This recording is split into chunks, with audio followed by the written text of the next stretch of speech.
రెడ్డి గారు అమ్మాయి గుర్తుందిగా సోషల్ మీడియాలో మళ్ళీ యాక్టివ్ అయిందండి. ఈసారి హైపర్ ఆది గారి మీద టార్గెట్ చేస్తుంది.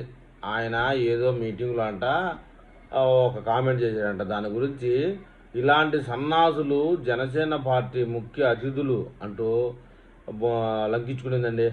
అయినా వీడు ఎవరిని అంటున్నాడో అర్థమైందా అంటూ అతన్న కామెంట్ని పిక్ రూపంలో పెట్టింది. అతను ఏమన్నా అంటే భార్య ఎంత సుఖం ఇచ్చినా కొంతమంది ఎంగిలి కూడికే ఇష్టపడతాడు అని కామెంట్ దేనికి చేశాడో ఏ సందర్భంలో చేశాడో తెలియదు, కానీ ఆ ట్యాగ్ మాత్రం వేసింది. మొత్తానికి రెడ్డి గారి అమ్మాయి మళ్ళీ ఉద్యోగంలో చేరింది. జీతం బాగానే 1,00,000 రూపాయల దాకా పొందుతూ ఉన్నట్టున్నది. ఈసారి పెద్ద నాయకుల్ని కాకుండా ఇలా చిన్న చిన్న అంటే మధ్యస్థ నాయకులు, హైదరాబాదేం మరీ చిన్నోడేం కాదు, చిన్న చిన్న నాయకులు చేస్తున్నారు. ఎందుకంటే మళ్ళీ రక్తపు వాంతులు బేదులు అయితే ఇబ్బంది పడుతుందని చెప్పేసి ఆరోగ్యము ఇలాంటి చిన్న చిన్న నాయకుల్ని టార్గెట్ చేస్తున్నది.